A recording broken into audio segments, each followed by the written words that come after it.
Bonjour à toutes et à tous. Dans cette vidéo, je viens vous prescrire euh, une nouvelle dose, la dose de l'humilité. C'est-à-dire, on entend souvent, on nous dit souvent d'être humble. Eh bien, je viens dans cette vidéo vous dire, ne soyez pas humble. Ou bien tout simplement, ayez une bonne dose d'humilité. Parce que, c'est vrai, dans la vidéo passée, je vous ai demandé d'être humble parce que je voulais que vous arrivez à trouver les bonnes relations, les bonnes connexions. Mais cette fois-ci, si l'humilité veut dire s'humilier, alors ne soyez pas humble.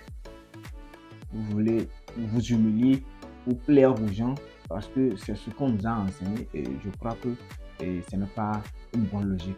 Vous voyez? Et si par exemple, si le pasteur ou bien un imam passe dans la rue, il voit ses fidèles en train de boire, de danser, de faire la pagaille, tout. Et puis, on l'invite. Normalement, s'il est humble, il doit rejoindre le camp. D'accord? Il doit aller avec eux. S'il refuse, logiquement, on doit le traiter d'arrogant. C'est ce que vous voulez, n'est-ce pas? C'est-à-dire se respecter, respecter ses valeurs, respecter son niveau social. C'est ça. C'est-à-dire que quand quelqu'un atteint un niveau social et il veut utiliser le pouvoir, ce niveau, vous le traitez d'arrogant. Eh bien, ce n'est pas le cas. C'est pareil dans la vie. Et j'ai constaté que les riches sont victimes d'accord, de ces insultes. On les accuse d'être arrogants. Ils ne sont pas humbles. Et, vous avez remarqué, au début, ils ne sont pas comme ça. C'est la société qui les amène dans cet état-là.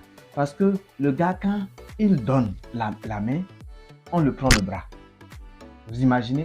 Il lui salue et en même temps, vous voyez quelqu'un vient l'embrasser. C'est deux, attention, c'est pas la même chose. Être riche, tout d'abord, c'est un état d'esprit. C'est quelqu'un qui a cultivé un état d'esprit, un certain niveau de maturité, d'accord? Et au fait, c'est ça d'abord. Avant la richesse, le compte en banque que nous prenons. Si c'est que vous voulez l'amener à vivre comme vous dans votre abrutissement, je crois que ce n'est pas ça l'humilité.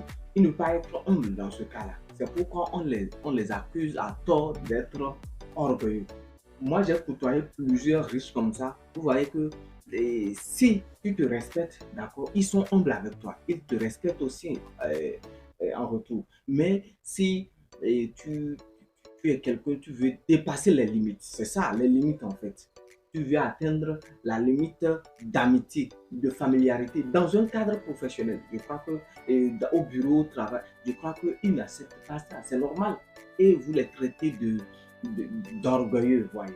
C'est pour dire que c'est pas avec tout le monde, d'accord, qu'on traite. C'est pas avec tout le monde qu'on rit.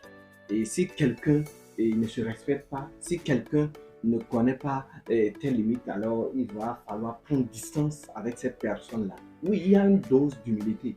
Oui, la vidéo précédente, j'ai parlé d'égoïsme. Il y a des gens qui sont venus me voir pour dire que j'ai dépassé. Non, non, c'est pas ça. En fait, on a mal compris ce que c'est que l'égoïsme, ce que c'est que l'humilité. Un dirigeant, d'accord, qui se trouve dans l'entreprise ne peut pas se permettre d'être humble jusqu'à un certain niveau. D'accord. Sinon, l'employé va lui manquer de respect. Les gens vont lui manquer de respect. Ce respect dont il a besoin pour faire exécuter ses ordres. Vous voyez un peu? Moi, je trouve que le respect et l'amitié ne vont pas de pair. Parce que les gens, l'amitié, disons l'amour, tout simplement, les gens vont vous aimer, mais ils ne vous respectent pas. Et là, ils peuvent ne pas, d'accord, respecter certaines de vos limites. Mais par contre, si vous êtes respecté, ça va être un autre sujet, d'accord, pour une autre vidéo. Si vous êtes respecté, vous allez tout simplement voir que les gens ne vont pas se permettre de faire tout ce qu'ils veulent avec vous. Ils ne vont pas essayer de vous manquer de respect. Ils ne vont pas vous manipuler. Ils ne vont pas mal faire le travail que vous leur demandez. Je ne vous apprends rien. Vous-même, vous savez comment l'école, d'accord, en Afrique recule. L'éducation recule. Tout juste parce que aujourd'hui, les enseignants sont plus humbles. Les enseignants se montrent, ils se permettent tout avec les élèves. Quand ils ne sont pas en classe, au quartier, un peu partout. Et vous voyez les résultats. Les enfants, les élèves apportent ça, ils amènent ça à l'école. Et donc, le professeur n'a plus le respect dont il a besoin pour faire son cours. Vous voyez, même quand il demande quelque chose, les élèves ne sont pas sérieux. Ils ne prennent pas ça en compte. Maintenant, à qui la faute? L'humilité, vous dites souvent, l'humilité précède la gloire. C'est vrai, mais je pense que cette citation est complète. On devait revoir ça. Moi, je pense que l'humilité, d'accord, bien dosée, c'est-à-dire l'humilité dont les limites sont connues, d'accord, c'est elle qui précède la gloire. Donc, ne soyez pas humble dans tout. Mais quand même, vous pouvez réserver d'abord pour votre propre bonheur, pour votre fierté à vous-même. Dans le quartier, quand vous revenez de votre cadre de vie un peu partout, il y a des gens qui se respectent. Vous restez avec, peu importe votre niveau social. Hein. Là, vous restez avec pour vous amuser. Et puis, vous gardez toujours un œil sur la distance que ces personnes gardent avec vous. Si déjà vous voyez que ça peut vous affecter, d'accord? Donc prenez distance.